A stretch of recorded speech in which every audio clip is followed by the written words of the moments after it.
Bismillahirrahmanirrahim. Assalamualaikum warahmatullahi wabarakatuh. Waalaikumsalam. Mohon izin Pak Jemaah. Terkait dengan penjelasan Pak Tarwi tadi, bisa dilihat kami haram, halal, dan syubhat. Tentang syubhat ini, mohon maaf tanpa jatuh sekian mereka yang mendiskreditkan seorang, tapi ini realita yang ada di sekitar kita. Realita terutama pada lingkungan pekerja, pegawai. Kalau kita mau jujur, sadar, itu mungkin insya Allah rata-rata subhan. Contoh kecilnya saja, perjalanan yang harus 3 hari bisa 1 hari jadi 2 hari. Artinya itu kan nyata itu, apalagi yang lain. Yang menjadi pertanyaan, makna sebetulnya syubhat itu yang masuk kategori yang bisa diterima, artinya yang bisa menyelamatkan kita dari neraka di mana? Lalu yang kedua, sampai di manakah kita itu bertobat? Seandainya yang terkait dengan syubhat itu masih kita nikmati sampai katakan sampai akhir hayat, begitu banyaknya yang syubhat yang menurut kita ya tidak tahu sebetulnya haram sebetulnya, tapi kan diistilahkan syubhat oleh kita ya. Tetapi sampai akhir hayat masih ada itu yang haram itu, katakan syubhat itu. Apakah bisa dikatakan menghapuskan tobat itu? Ini yang kedua. Mungkin yang ketiga, yang pertanyaan kedua ini yang lain. Saya penasaran juga sedikit di dalam Al-Quran ini. Kami yang awam ini sedikit bertanya tentang ada dari terjemahan itu, katakanlah dari surat Al-Baqarah. Kami memahami secara awam dari Al-Quran itu ada pertanyaan dan komunikasi antara Rasulullah dan Allah. Di dalam surah Al-Baqarah itu dari ayat 1 sampai ayat 5 kalau salah, ada semacam peringatan Allah kepada Rasulullah tentang kehadiran orang buta ingin menanyakan sesuatu, tetapi sikap Rasulullah acuh. Langsung Allah menegurnya. Yang di sini yang menjadi pertanyaan kami, bagaimana reaksi Rasulullah? Dan kedua, bagaimana sosiologi tanggapan masyarakat sekitar? Apakah teguran ingatan Allah itu diketahui oleh masyarakat sekitar atau bagaimana? Karena setahu kami mungkin Al-Quran itu kan belakangan diterima oleh orang. Terkait ini yang kami bisa pertanyakan. Terima kasih. Assalamualaikum warahmatullahi wabarakatuh. Jadi dia di hadis Muhammad bin Rasul sebutkan innal halal bayyinun wa innal haram bayyinun wa innahuma umurun mushtabihat la ya'lamu katsirun minan. Jadi halal itu sudah jelas, haram itu sudah jelas. Antaranya ini ada namanya syubhat yang tidak diketahui oleh kebanyakan orang. Rasulullah katakan tidak diketahui oleh kebanyakan orang. Oke, sekarang kita gunakan dengan kaitannya dengan gaji. Gaji, misalnya saya sebagai guru, gaji saya ada sebagai rektor misalnya. Terus bahkan itu ditulis di amplopnya. Gaji, tunjangan itu disebutkan. Jelas. Kemudian ada yang haram, bukan jelas. Misalnya apa misalnya yang haram itu tidak boleh. Ini mah haram. Kadang-kadang ada umur syubhat yang tidak diketahui oleh kebanyakan orang. Nah, pengetahuan orang terhadap syubhat itu tergantung kepada agamanya, imannya. Orang kalau imannya lemah, yang haram aja masih dikatakan syubhat. Misalnya, Rasulullah mengatakan hadiah berumah bolun. Hadiah yang diberikan kepada pegawai yang sudah mendapatkan gaji khusus itu golul haram. Saya misalnya sebagai rektor dikasih gaji ini, kemudian dalam saya sebagai rektor, kemudian apa misalnya saya kunjungan ke sebuah tempat, saya dikasih hadiah. Gitu. Karena saya sebagai misalnya saya pergi ke mitra dikasih hadiah, ini golul itu haram. Kita orang kita dikasih hadiah, kita minta ini fee. Udah jelas, bapak itu udah ada gajinya, jadi kepala dinas sudah ada gajinya. Jadi proyek orang dapat fee, dapat. Ini jelas haram. Tapi banyak orang yang disyubhat. Ini syubhat. Kenapa iman kita? Para ulama yang syubhat itu maknanya semakin tinggi keilmuannya warok tadi nanti. Tapi kan saya mengatakan kalau kamu mau selamat tinggalkan syubhat. Maka selamat agamamu dan kehormatan. Tapi kalau kamu sering makan syubhat itu, maka nanti akan jatuh pada haram seperti pengembala yang mengembala di pinggir daerah larangan. Ini misalnya sawah nggak boleh kamu mengembala. Di sini boleh, di sini nggak boleh. Di sini kan batasnya ini. Orang kalau gembala di pinggir ini, jadi kadang-kadang sapinya ngambil di pinggir, tapi kalau lama-lama jadi kebiasaan. Maka kalau mau selamat seperti hadis tadi itu, ya tinggalkan syubhat ini, tinggalkan. Kalau mau selamat, taubatnya gimana? Saya praktik realnya dulu pada saat yang beberapa bulan Ramadan lalu, kalau saya ini rahimahullah itu kan buat ikan kaleng nggak boleh di rumah itu. Ya, yang kaleng yang putih ini yang halal, pasti halal. Yaitu taruh di sana, ya, untuk makan, untuk minum, untuk ini, untuk sedekah gitu. Yang merah ini yang memang haram, yang sudah jelas haram. Nah, yang syubhat ini ya, abu-abu itu taruh lagi di sana. Jangan makan. Ya nanti kalau mau apa bayar pajak ke motor, mobil, ambilkan di sana ya. Ya, ada urungan besar untuk dibenarkan. Ini haram ini haram harus diberikan, dikeluarkan dengan niat apa? Ya Allah, ini haram ini saya berikan. Bukan untuk apa? Untuk dapat pahala, jangan. Tapi untuk apa? Menghapuskan dosa-dosa itu. Kadang-kadang ada sesuatu yang memang tidak bisa kita ini dari Allah. Bunga bank misalnya, ya bunga bank profesional. Bapak gajian dan misalnya, kan tidak bisa menolak. Kalau ditampung ke bunga profesional itu, bapak harus hitung itu berapa saldonya, kemudian bunga-bunganya itu hitung dia. Nanti bunga-bunganya itu ambil, kemudian berikan ke fasilitas umum untuk buat jalan, buat misi, penerangan, pakai itu. Jangan dipakai untuk sedekah yatim, mudah-mudahan saya jadi orang itu seperti mandi dengan air comberan. Nah, ini harus kita kalau mau ini harus termasuk syubhat tadi itu. Gimana caranya bertobat dari syubhat? Sampai kecil masih ada yang syubhat. Tahu dia syubhat itu di kotak yang biru ini. Jangan bapak makan, jangan bapak sedekah, jangan bapak pergi umroh dan sebagainya.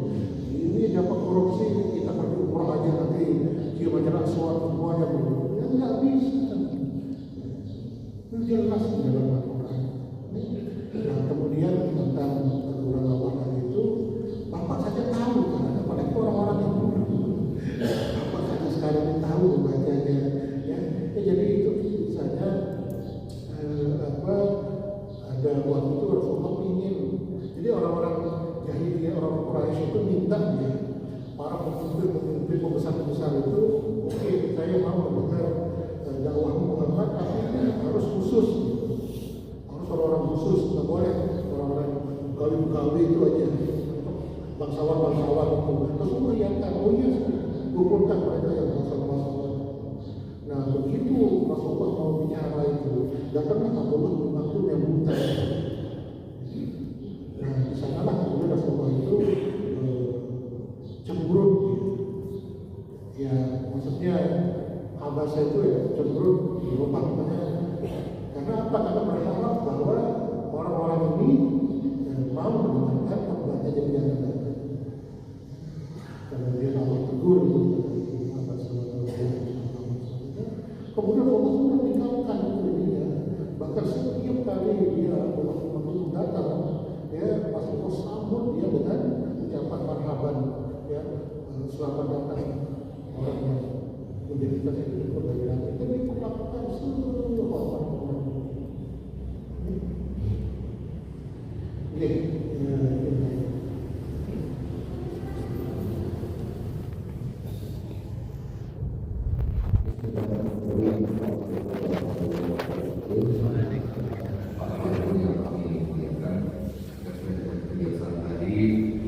bahwa kita sangat disyaratkan memberi nama anak itu dengan bin orang tuanya.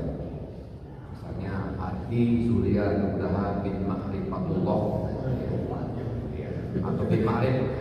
Tetapi masalahnya ilmunya baru saya tahu sekarang, baru dulu. Seandainya dulu saya tahu ya mungkin saya tambah bin. Tetapi bukankah Allah Maha tahu walaupun kita tidak menaikkan dalam nama AGB, namun Allah sudah tahu bahwa anak itu adalah bin orang tuanya. Itu pertama. Yang kedua kaitannya dengan bendera tadi.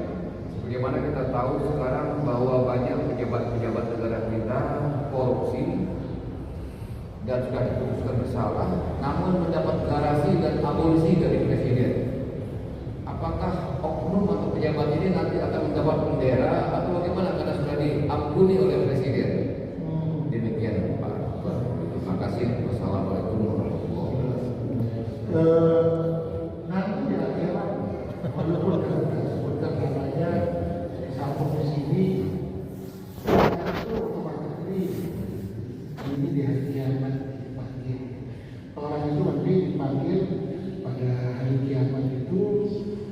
Dia termasuk dia dipanggilnya itu mulai dari ruhnya ketika dia keluar dari badannya itu kan dibawa oleh malaikat. Ini ruh siapa? Ini ruh itu Fulan bin Fulan disebutkan. Maka itu sebabnya memberikan nama itu harus baik. Kemudian jadi nanti itu otomatis ini sudah dipanggil sesuai dengan walaupun tidak disebutkan namanya. Tadi kasih nama saja dunia ini kan tetap aja di awal. Nah kemudian ini yang sebenarnya menarik. Jadi ketika ada dua orang yang berselisih pada dua awal hadis yang tadi, atau dua orang yang berselisih pada Rasulullah.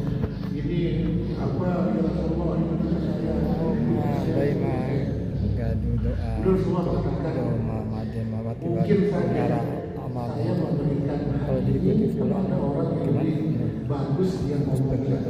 Jadi pintar dia ngomongnya. akan beginian Lebih pintar dia membuat alasan. balik ke situ mana lebih bagus tambah bin fulan atau Tapi kata Rasulullah, siapa yang diberikan sesuatu yang bukan haknya, maka dia telah diberikan potongan-potongan. tiap lain doanya yang sama tiba dengar atau Jadi nabi saja itu misalnya karena ini bagus dia rasakan untuk ngomong ini hanya dibenarkan oleh nabi. kalau tidak tahu apa yang punya nabi. Ini berarti ini telah diberikan samar namanya. Artinya keputusan manusia itu ya tidak menghalalkannya.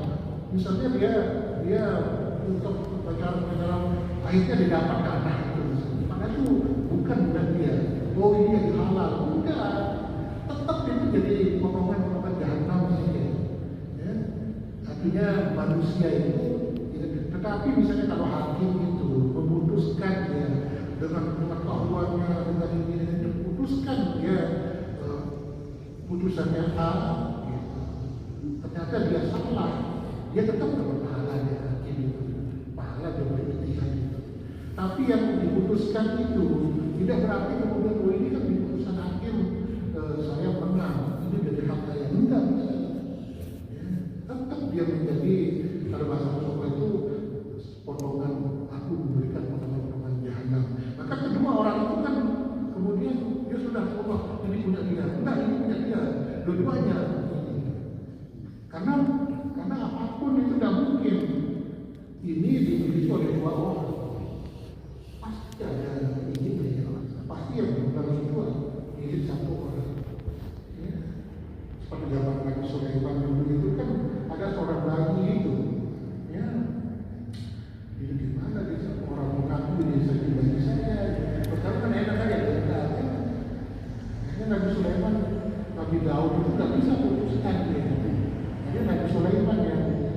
Jadi Sulaiman bilang, ini orang tua ini dua-duanya ini. Nah, ini kata bayi ini saya juga nggak tahu ini punya siapa gitu, maka ya ambil pedang dari Sulaiman ini saya potong aja ini, ya, kita potong bayi ini supaya nanti sama sepotong, kamu sepotong. Gimana? Ibu yang satu bilang, ya sudah, yang satunya bilang, gak usah, dah biar tak ambil, biar kasih. Nabi Sulaiman mengatakan kayak ini diri kamu. Itu udah kemudian amal tandanya, masa ada seorang ibu rela ini sejajarnya. Nah berarti ini adalah milik ibu yang tidak mau dipotong anaknya ini. Jadi, pemahaman Sulaiman terhadap hadirin yang daripada Allah, ya jadi kecuali kalau memang itu sesuatu yang memang orang itu nggak tahu gitu, misalnya ini harta apa yang kita tidak tahu, kemudian kita berhakim, nanti hakim diputuskan yang benar, nah baru itu. Tapi kalau tahu salah, tahu jahat, tahu ini, kemudian dibela, makanya dalam pengadilan syar'i itu dan mahkamah syariah itu nggak ada membela itu. Yang ada itu adalah hakim yang menuntut saksi gitu aja.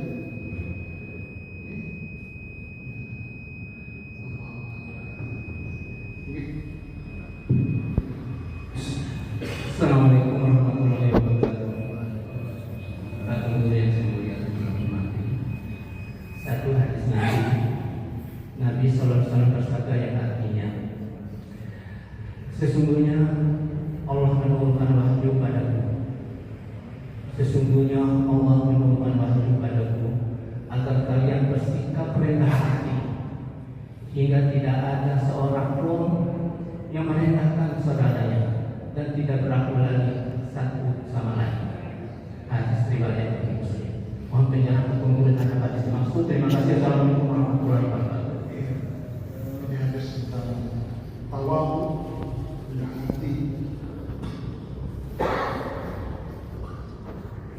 Allah mewahyukan kepada Rasulullah SAW agar tawadhu sehingga tidak ada orang yang menganggap dirinya lebih tinggi dan menyepelekan orang lain.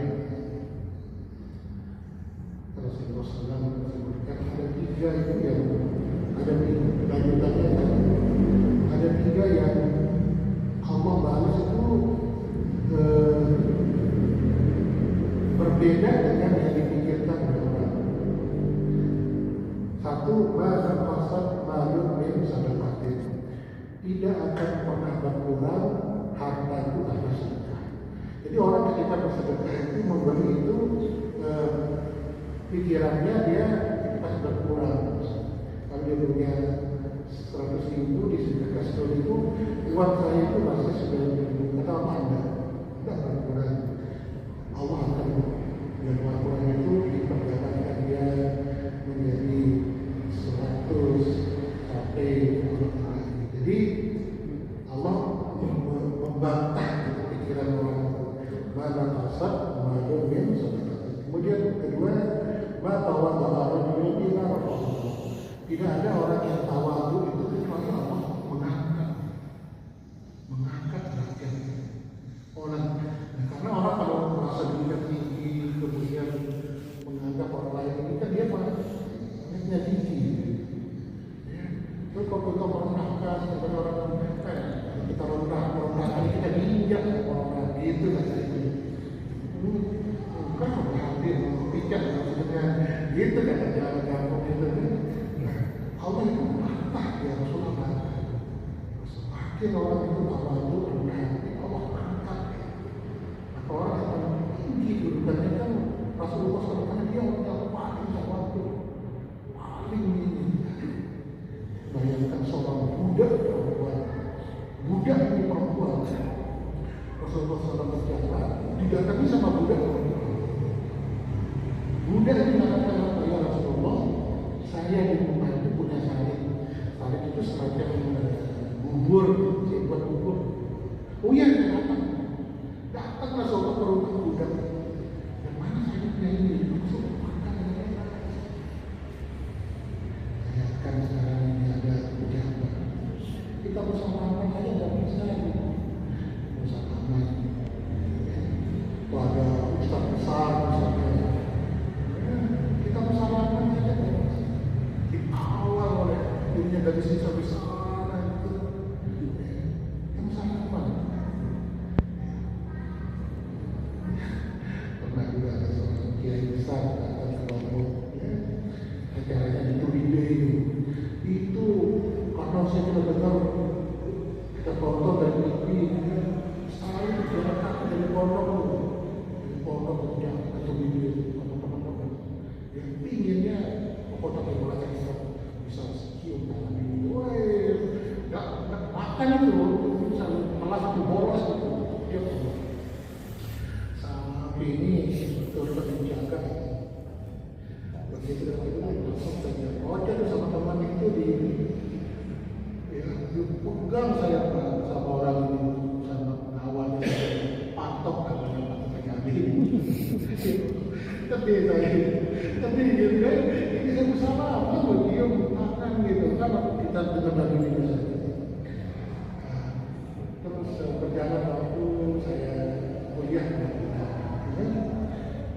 di Madinah itu ditugaskanlah saya di tempat makan Nabi itu. Jadi pakai ini seragam orang Arab itu. Ini di tempat makan Nabi di atas itu. Tempat yang tinggi itu. Karena saya berdiri persis di tempat makan Nabi itu. Nanti pembimbing kerja aku berdoa kadang-kadang fotokan ya kayak gitu. Nah, datanglah ini Pak Kiai ini. Nah, waktu itu saya depan di roda. Saya itu di tempat mimbar itu. Dia kan kasih orang rebutan sholat di sini. Kalau sholat sama saja, nggak ada kelebihan. Karena orang mau sholat di tempat mimbar yang kecil itu. Nah saya disuruh duduk aja kamu di sini. Jadi datang kan kiai besar ini di awal dia masuk dia ke rombos itu. Nah kemudian dia di tengah ini ya, kemudian orang itu di kiai yang tadi dua itu di sampingnya sambil berdoa. Berdoanya menghadap kuburan.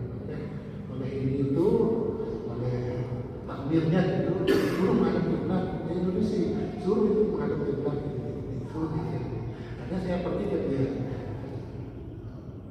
Afwan Pak Kiai, doanya menghadap kiblat. Langsung begini, siapa kamu? Saya pernah kesini. Langsung dia peluk saya. Pak Kiai ini kemudian dia bisikan saya, doakan saya akan bersabar. Ya, karena waktu itu masalahnya beliau menikahi janda tanpa mati. Besar Indonesia itu, dan itu kemudian jadi masalah besar kan di Indonesia ini. Kalau saya bukan fatwa wajib pakai bahasa. Tapi yang saya inginkan itu, saya bengong langsung ini. Ingat berapa jadi itu 10 tahun yang lalu. Ini pondok itu siap salaman sama dia. Kesana lagi. Jadi Allah SWT inginkan. Kalau saya makan dia yang saya bilang, doakan saya, doakan saya. Coba pakai ini. Karena saya juga baca masalahnya di koran waktu itu di Madinah. Nah, jadi hadirin yang kedua ini orang tidak rendah hati tawadhu, bukan berdiri ya, rendah hati kecuali Allah angkat. Tidak ada orang itu tidak ada yang senang pada orang yang sombong. Maaf kalau di rumah itu kebiasa orang tengah itu. Itu perjalanan saya sangat lama sama mereka semuanya. Yang dia ini. Ya. Kemudian yang ketiga itu maaf itu izan tidak memaafkan orang itu kecuali Allah berikan kemuliaan. Jadi orang kali kalau kita beri maaf sama orang itu kita dianggap apa kalah. Kok kasih maaf sama dia misalnya. Tapi kata Rasulullah orang memberi maaf itu Allah muliakan. Jadi Allah balas itu ada bantah dalam sedekah yang kurang. Dan yang paling penting itu adalah kita tawadhu kepada Allah dan Rasulnya.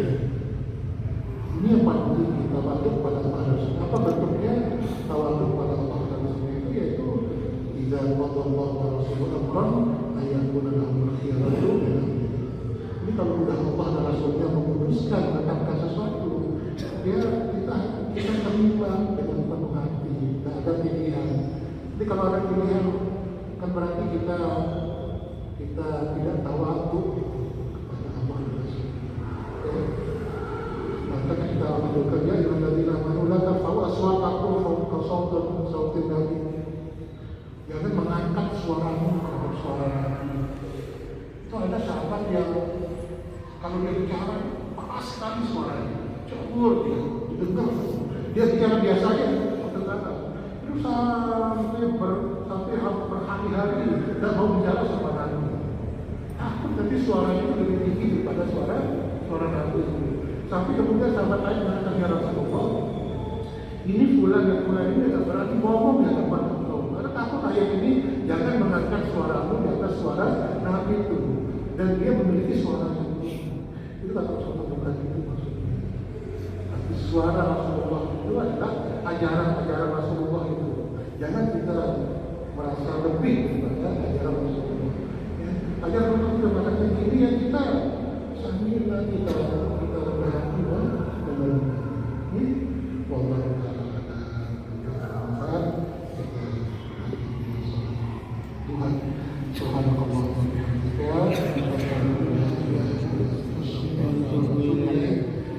Assalamualaikum warahmatullahi wabarakatuh. Waalaikumsalam warahmatullahi wabarakatuh.